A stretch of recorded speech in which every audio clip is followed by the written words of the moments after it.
All right, strap in, everyone. Today, we're taking a deep dive into the murky world of North Korea's illicit procurement networks. Yeah, it's a real rabbit hole. We're talking about how a country facing intense international sanctions still manages to snag the tech it needs for its nuclear and missile programs. It's a wild story, like something straight out of a spy thriller. Our guide for this deep dive is a super in-depth report by Daniel Salisbury from the Royal United Services Institute, RUSI. Great report. It lays out these intricate networks, the big players, and the sneaky methods North Korea uses to stay ahead of the game. Definitely. So think of this report as our roadmap through this shadowy world. It even takes us all the way back to the Cold War. Oh, wow, really? Uses declassified CIA assessments to give us a peek into North Korea's procurement activities back in the 70s and 80s. So, like, what exactly were they shopping for back then? You name it. Specialty steel, machine tools, even truck chassis. The essential ingredients for boosting their military might. Interesting. And were they limiting themselves to just one supplier? Not a chance. They were casting a wide net, targeting companies in Japan and Western Europe. So even back then, they were playing the long game, quietly building their networks and expertise. But how did they manage to stay under the radar for so long? Well, they often relied on ethnic Korean communities or collaborators in those countries to kind of like sidestep export controls. Clever. Using existing connections to their advantage. Any specific examples from back then that really stick out? Oh, yeah, there's a particularly crazy one. North Korea actually tried to get equipment from West German companies in the 80s, potentially for a reprocessing plant. Whoa. That must send shockwaves through Western intelligence at the time. You can bet on that. It shows just how determined they were to get their hands on sensitive tech, even back then. Totally. And I bet those early operations involved some interesting characters. Oh, absolutely. North Korean diplomats played a big role. Guys like Yoon Ho-jin, who was based in Vienna, he was instrumental in building these networks and organizing trade delegations. Classic diplomatic cover for less than legal activities. So they were basically double agents, operating right under everyone's noses. Pretty much. These diplomats were key to accessing all sorts of sensitive equipment. One even used European front companies to buy American-made mass spectrometers. No way, really? Yeah. These things are essential for identifying uranium and plutonium particles, crucial for their nuclear ambitions. Wow. So they were masters of disguise in the procurement world, even way back then. Yeah. Okay, so we've established that North Korea has a history of, shall we say, creative shopping, going all the way back to the Cold War. Right. But how did all this historical shopping spree shape their modern-day missile program? It's a fascinating story of reverse engineering and steady progress. They basically took those Scud missiles they got from Egypt and figured out how to replicate them. And then used that knowledge to develop more advanced systems. It's a classic strategy for countries trying to catch up in the arms race. Exactly. A great example is the No-Dong missile. It's basically just a bigger Scud. Makes sense, just like supersize it. Right. And there's evidence that the Musadan IRBM, even though it was ultimately a flop, might have been influenced by Soviet designs. They've clearly been borrowing and adapting tech to reach their goals. So it's not just missiles, right? This whole procurement network touches on some pretty scary stuff, too. Oh, yeah. Their wish list goes way beyond nuclear and missile technology. Like what? They're after components for chemical weapons, equipment that could be used for bioweapons, and even military tech that's banned by the UN. That's pretty unsettling. We're talking about weapons of mass destruction here. Unfortunately, yeah. And we've seen evidence of this, like with the assassination of Kim Jong-un's half-brother, Kim Jong-nam, back in 2017. Right, he was killed with the VX nerve agent. A stark reminder that their chemical weapons program is real. And then there's that possible bioweapons program. Analysis of photos from a 2015 visit to a fertilizer factory suggests it could have dual-use capabilities. Okay, this is getting serious. But with all these sanctions and global efforts to stop them, how on earth do they actually manage to obtain all this restricted technology? It's not like they can just order it on Amazon, right? It's definitely more complicated than that, but dual-use technology is a major headache for anyone trying to track this stuff. We're talking about items that seem perfectly innocent with civilian uses, but could also be used for military purposes, or worse. Like, okay, a kitchen knife can be used to cook a meal, but also... Exactly. And this gets way more complex than kitchen knives. Think about the alloys used in centrifuges for uranium enrichment. Okay. Those same alloys are also used in civilian aircraft manufacturing. Or take carbon fiber, it's in missiles, but it's also used in those fancy racing cars. It's a constant game of cat and mouse trying to figure out what's what. And with more countries, like China, becoming big manufacturing hubs. It's only getting harder. You got it. The whole concept of choke points is becoming less relevant as the global landscape changes. We need a more nuanced understanding if we want to effectively stop this stuff. So it's not just about the physical stuff then. What about the knowledge, the expertise, the blueprints for these weapons? How do they get that? Ah, the intangible stuff. Hmm. That adds a whole other layer of complexity. North Korea's been surprisingly good at getting their hands on sensitive info. How do they do that? They use international scientific collaborations, research exchanges, even hacking. Whoa, hacking. So we're not just talking about smuggling suitcases of stuff. They're breaking into computer systems. You bet. There's a really interesting case of a North Korean scientist, Kim Kyung-sol, who was studying in China. What was he studying? MR damping, something that could be applied to both spacecraft stabilization and, you guessed it, missile launch systems. So he was picking up skills that could directly benefit North Korea's weapons program. It definitely raises concerns. Yeah. Then there was that incident where North Korea hacked MPO Mashinostroyenia, a Russian missile and space company. It suggests a strong interest in advanced tech like hypersonic missiles and something called ampulization technology. Ampulization technology. Sounds like something out of Star Trek. Right, but it's a real thing. It's a way to seal liquid-fueled missiles at the factory, which allows for much faster deployment. It's clear they're trying to make their arsenal more effective. So we've talked about the tech, the methods, even the scientists involved. But who's pulling the strings? Who are the masterminds behind all of this? Think of it as a complex web of organizations and individuals. Okay. You've got groups like the General Bureau of Atomic Energy, or GBAE, which focuses on the nuclear side of things, and the Munitions Industries Department, or MAD, responsible for missile procurement. Gotcha. Then there are all these front companies, trading companies, and a network of shady operators working in the shadows. So like middlemen who broker the deals and move the goods. Sounds like a spy novel. It really does. Salisbury's report even uncovers this husband and wife procurement team based in Beijing. Whoa, seriously? Yeah. A power couple in the world of illicit arms dealing. It highlights just how far North Korea is willing to go and how they use personal connections to their advantage. Wow. But how do authorities even begin to crack down on a network this sophisticated? They seem to be one step ahead all the time. That's the million-dollar question. North Korea is constantly changing its tactics to deceive companies and evade detection. They use third-country entities, tons of middlemen, fake names, forged documents, you name it. They're like chameleons in the procurement world. So it's a massive shell game, and they're always moving the pieces around. Exactly. One example is their use of big Chinese networks that illegally sell North Korean coal and then use the profits to buy dual-use or even WMD-related stuff.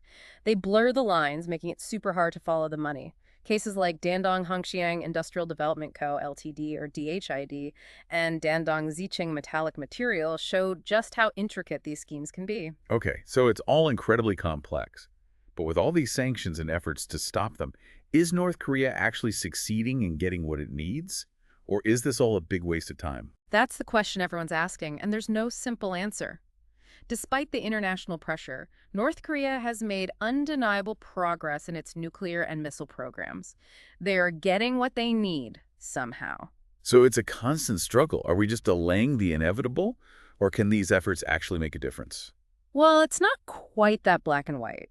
Sanctions and export controls do have an impact. They make things harder for North Korea, forcing them to be more creative, and they probably slow down their progress. It's a constant push and pull.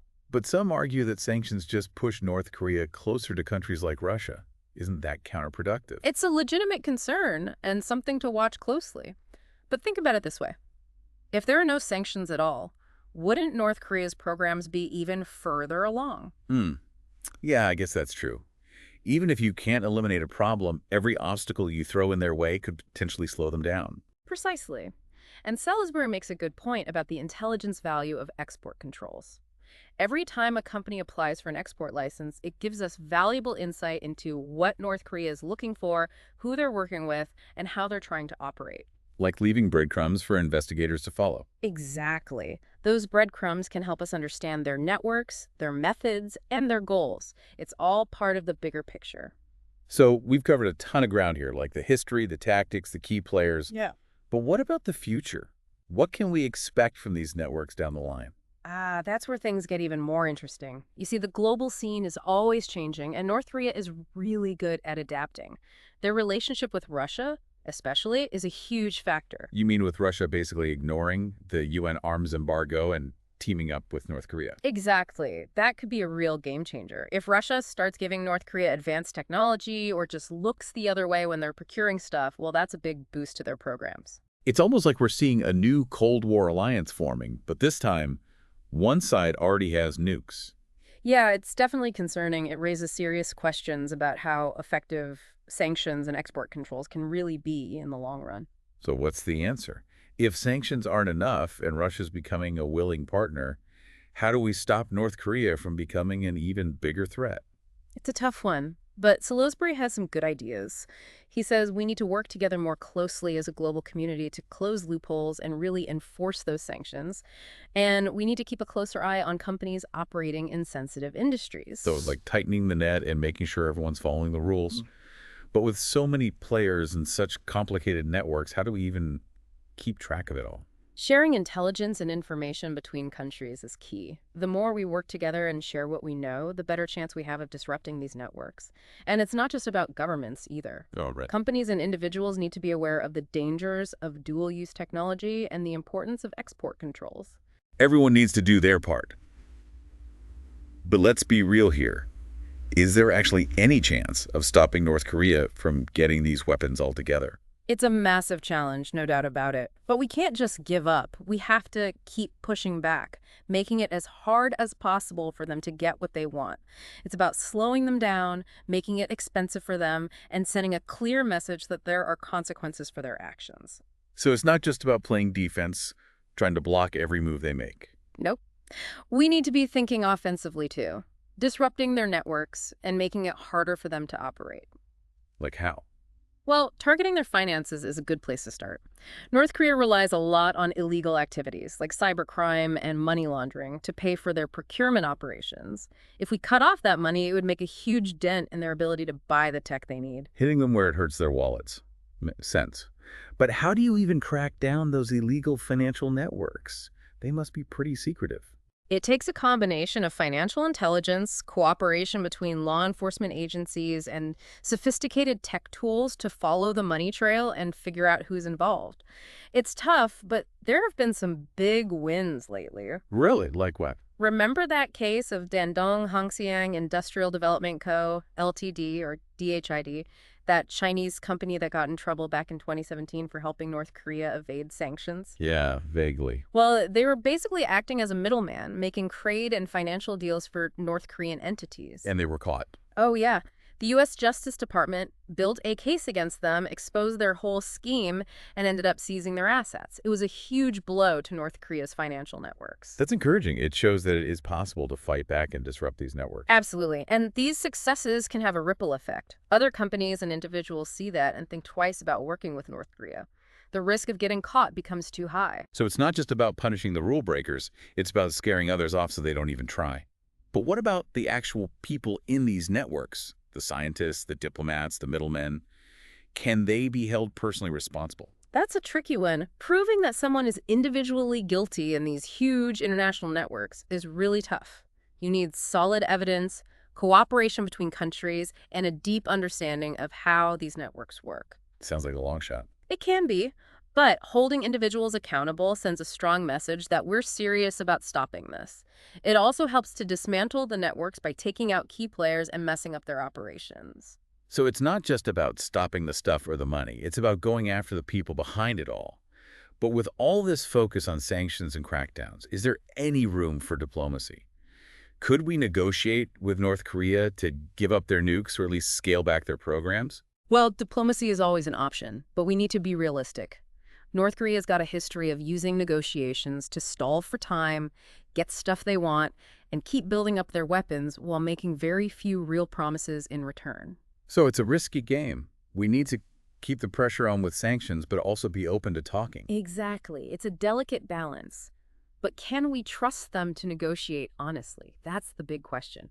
And it's a question that has been bugging policymakers for decades. I can imagine. North Korea's broken agreements, backed out of promises, and kept developing their weapons despite what the world thinks time and time again. Right. It's like a high-stakes poker game where you can never be sure what cards the other player's holding. And the stakes are incredibly high. We're not just talking about regional security, we're talking about the stability of the entire planet. This has been incredibly insightful. We've gone deep into how North Korea's procurement networks work, talk about the challenges of stopping them, and even considered the possibility of diplomacy with this unpredictable nation. Absolutely. It's a complex issue with no easy answers. As we wrap up this part of the deep dive, I can't help but wonder, where do we go from here? What's the next chapter in this story? That's a question we all have to think about. The situation's always changing, and there are no simple solutions. But one thing's for sure. We need to stay alert, adapt our strategies, and work together to tackle this challenge. It sounds like the fight against North Korea's illicit procurement networks is a marathon, not a sprint. Definitely. It takes long-term commitment, constant pressure, and a willingness to adjust as things change. So we can't afford to get complacent, even if there are times when things seem calm or like we're making progress. Exactly. North Korea has proven time and again that they're persistent, resourceful, and determined to get what they want. We have to be just as persistent and resourceful in our efforts to stop them. That's a sobering thought. But it's important to be realistic about the challenges. But on a positive note, we've also seen that it is possible to disrupt these networks and make them pay for their actions. That's right. We've seen successes in disrupting financial flows, exposing front companies, and implementing sanctions. Each success, no matter how small, chips away at their capabilities and makes it harder for them to operate. So, the road ahead may be long and tough, but it's not hopeless. We have the tools, and by using them wisely and working together, we can make a real difference. It feels like we've only just scratched the surface here. We have. This topic's so huge, we could probably do several more deep dives on it. Seriously. But with all this focus on the hardware, the money, the networks, I keep coming back to the human element. Absolutely. We often get caught up in the nuts and bolts, but at the end of the day, it's people making the decisions, taking the risks, driving these illicit activities. So how do we target that human element? Is it about changing minds, or is it more about punishment, deterrence? It's kind of both, to be honest. Deterrence is definitely important. When people see that there are real consequences like fines, prison, damage to their reputation, they think twice before getting involved. Right, so make the risks outweigh the potential rewards. Exactly. But it's also about providing alternatives. A lot of the individuals in these networks might be driven by economic hardship, political pressure, or just not knowing the consequences of what they're doing. So give them a way out. Yeah. That's where things like education programs, economic development, even support for defectors can play a role, create a better environment where people aren't pushed into these activities. It's a long-term approach, but I see how it can make a difference. But realistically, can we change the mindset of a regime that's so set in its ways, so determined to have these weapons? It's the million-dollar question. North Korea's leadership has been incredibly resilient over the years. They've survived sanctions, isolation, international pressure, and they just keep going. So what does that mean for the future? Are we stuck in this endless loop of sanctions, proliferation, and tension? Not necessarily. While I doubt North Korea will give up their nuclear ambitions entirely anytime soon, there might be ways to limit them, slow them down, and create a more stable future. More sanctions, more diplomacy, military action. Probably a mix of everything. Keep the pressure on with sanctions, but also explore ways to talk and engage. Haven't we tried that before, though? And hasn't it always failed? We have, but things change. New opportunities might pop up, new alliances, new technologies that could give us more leverage. So we got to stay flexible, be ready to adapt, and seize those opportunities when they come along. Exactly. And we need to be in it for the long haul. This is a challenge that's probably going to be with us for years, maybe even decades. That's a bit heavy. But at least we've seen that it's possible to disrupt these networks and make things harder for them. We have, disrupting their money flow, exposing those front companies, imposing sanctions. Every little win chips away at their capabilities. So even though it's a long road ahead, it's not a lost cause. We've got the tools, and if we use them wisely and work together, we can really make a difference. This deep dive has been an incredible journey. We've explored the world of North Korea's procurement networks, looked at how effective sanctions and enforcement are, and even considered the role of diplomacy. We've traced back their procurement methods to their origins, unraveled the web of people and organizations involved, and looked at the cutting-edge technology thereafter. It's been a fascinating and slightly scary peek behind the curtain of one of the most secretive regimes in the world. But it's crucial if we want to truly understand the threat and come up with effective ways to counter it. Before we go, I want to leave our listeners with this thought. What North Korea is doing isn't just some faraway problem. It has real consequences for regional security, global stability, and for ordinary people caught in the crossfire. So what can we do as individuals? We may not be diplomats or skies, but we can all do our part. Learn about the dangers of proliferation, support organizations fighting against it, and speak up about these complex challenges. It's about being informed, being engaged, being part of the solution. Every little action, when we all do it together, can make a difference. Thanks for joining us on this deep dive into North Korea's illicit procurement networks. Keep learning, keep asking questions, and keep diving deep.